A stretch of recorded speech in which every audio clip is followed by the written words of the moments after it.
días, María Ángeles, ¿qué tal estás? Muy bien, ¿y tú cómo vas? Pues nada, muy bien. Yo aquí un poquito acabado de levantar, pues sabemos que llamamos desde Colombia, Sí. que son aquí las 6 menos 20 de la mañana, pero con muchas ganas de explicaros un poquito mi punto de vista de si vas al extranjero, pues hay que saber unas cositas previas que a veces yo creo que puede ser muy conveniente, ¿no, María Ángeles? ¿Qué cosas tenemos que tener en cuenta si decidimos marcharnos? Fíjate, es que a veces siempre se habla de, pues bueno, de las típicas cosas, el idioma, típicas cosas técnicas, pero también hay que entender un poquito el contexto global, cómo se comportan los países, para que después igual tomando una decisión, pues no sea igual la más acertada de lo que pensábamos. Y una de ellas, por ejemplo, es que muchos profesionales españoles, sobre todo, fíjate, de oficios de la construcción, piensan que los sueldos que se van a encontrar cuando salen fuera son mayores que los de España. Yo lo siento, no todos los países son Suiza, Francia, Inglaterra o Alemania. Recordemos que un albañil, o sea, un oficial de primera, un buen albañil que trabajaba de espejo, igual, pues en el año 2002, 2003, algunos pueden llegar a cobrar 7.000, 8.000 euros al mes. Esto hay que recordarlo, ¿no? En el año ya 2009, cuando ya la crisis estaba en solfa, los que tenían trabajo, ese mismo albañil, lo saben muchos compañeros que yo he tenido albañiles, pues realmente cobraban igual 1.500 euros. Bueno, pues si usted, un señor albañil, se va a Colombia, a Brasil, pues no se puede imaginar, pero su sueldo no va a sobrepasar, en la mayoría de las ocasiones, los 700 euros, 600, 700 euros. Y si va a Oriente Medio, donde yo estuve, por ejemplo, ya en el año 2007, un sueldo de albañil suele ser unos 300 euros. Quiere decir, si esto lo traspolamos a muchos oficios, realmente los sueldos, salvo en sitios muy concretos de Europa o de Estados Unidos, Australia, suelen ser bastante bajos, más bajos que en España, ¿no, María Ángeles? O sea que tenemos ese concepto erróneo de que nos vamos a ir a otro país y, como se suele decir, nos vamos a forrar, vamos.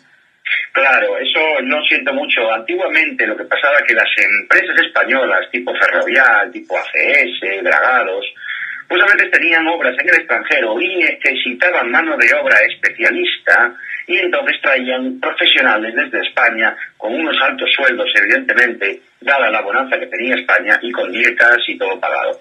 Esto pues hay que decirlo muy claramente, esto casi se ha acabado. Sí. No todo totalmente, pero casi se ha acabado, porque realmente, y hay que decirlo así, hay muy buenos profesionales también de albañilería en otros países y que lamentablemente cobran bastante menos y esto hace competencia con los profesionales españoles que también evidentemente lo hacen muy bien. Sí, tenemos que ser conscientes de que el sueldo va a ser bajo, es una de las claves, uno de los aspectos que tendríamos que tener en cuenta, pero también otros como por ejemplo el papeleo y la documentación que tendríamos que preparar y demás a la hora de marcharnos a un país extranjero. También tener en cuenta que estos países emergentes, estoy hablando por ejemplo, mucha gente ahora mismo en España ve Brasil, por ejemplo, como una opción de trabajo muy buena. Yo viví en Brasil ya en el año 2008-2009, una opinión mía personal, y también después de haber vivido allí y después también de haber leído bastante sobre el tema, es que van a entrar en crisis en el año 2015-2016. Van a empezar a resentirse ya a finales del próximo año, 2014, pero realmente la crisis entrará en 2015-2016. Quiere decir, a mí me hace mucha pena, y seguramente algún oyente que está escuchando esto ahora mismo lo va a reconocer, personas que ahora mismo dicen que quieren invertir en Brasil en grandes obras faraónicas, de grandes viviendas, cuando yo realmente esto ya lo estaba haciendo en el año 2008, pero en el 2013 es un momento en el cual no se debería de hacer. Sí. Como la gente que ha hecho negocios en el tema inmobiliario en España en el año 2002-2003 y que en el año 2007 querían hacerlo porque los otros lo habían hecho, cuando ya llegaron tarde y se quedaron con, perdonad la expresión, con el pufo de la hipoteca con unos precios altísimos. Pues lo mismo en otros países, ¿no? Además, aparte, yo pienso hay la crisis en España como general, en Europa en concreto, pues ¿qué pasa? Que va a llegar hasta finales de la década del 2019, de esta década, 2019-2020. Esto no significa que estamos viviendo en crisis continua, sino que realmente el paro va a continuar en una... No es que vaya a crecer mucho más, porque si no, no trabajaría nadie en España, María Ángeles. Sí, sí. Pero sí que de alguna manera se va a mantener en este límite del 26, 25, 24% a lo sumo, pero hasta el 2020. Estamos hablando de 7 años. Y esto es una realidad.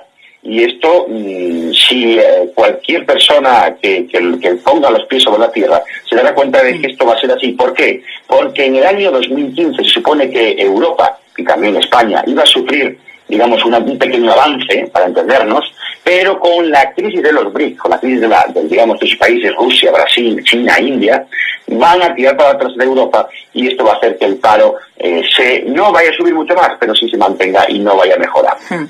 Haciendo referencia a lo de Brasil, Santiago, recientemente hacía un llamamiento el embajador de Brasil en España que decía, o pedía a las pequeñas y medianas empresas españolas que invirtieran en infraestructuras en su país. Yo no sé si esto es a lo mejor un mensaje algo temerario, teniendo en cuenta, por ejemplo, que también conocíamos recientemente que en Brasil está coleccionando bastante retraso en las obras para el Mundial de Fútbol, ¿no? Solo están hecho el 20% del plan de transporte, solamente eso está acabado, y también las obras de infraestructura de los grandes estadios de fútbol pues también marchan con retraso. O sea que se puede decir que mucha liquidez no parece que tenga el gobierno brasileño, o sea que la crisis se podría estar adelantando también. Claro, y yo que espero no utilizar conceptos muy técnicos, porque yo este programa, María Ángeles, tú lo sabes, que lo llevamos haciendo mucho tiempo, y yo creo que el éxito un poquito de ello es que hemos hablado siempre muy llanamente y sin conceptos muy raros. Pero para que la gente lo entienda, el dinero, el 80% que se dice del dinero que los países europeos y los americanos hemos tenido entre manos, que es crediticio, quiere decir no real, sino que los bancos han prestado, se ha ido a los países emergentes. Quiere decir que Brasil, el crecimiento de estos últimos años, gran parte de ese éxito ha sido porque el dinero que ha fluido de crédito, ojo, de este crédito que estamos ahora devolviendo con nuestros impuestos a los bancos, se ha ido a estos países. ¿Qué sucede? Esto ya no existe. Entonces este dinero ya no llega a raudales a Brasil, a Rusia, incluso a China y a India, ¿no? Entonces, ¿qué pasa? Que están viendo que no hay dinero suficiente porque no se genera el suficiente en el propio país. Son países que realmente viven en su mayor parte del petróleo, del gas, de la minería, porque tienen muchos recursos naturales. Pero todo eso no llega para cubrir toda esa necesidad de infraestructuras, como tú bien dices, María Ángeles. Y ojo, no nos quepa ninguna duda. Yo lo siento por mucha gente, porque a veces tienen ilusión en estas cosas. Las infraestructuras es necesario. Muchas veces se contrata a empresas españolas para hacer estos trabajos. Pero lamentablemente son empresas que mandan sus directivos, sus arquitectos, sus ingenieros, pero que subcontratan después a empresas brasileñas, ¿vale?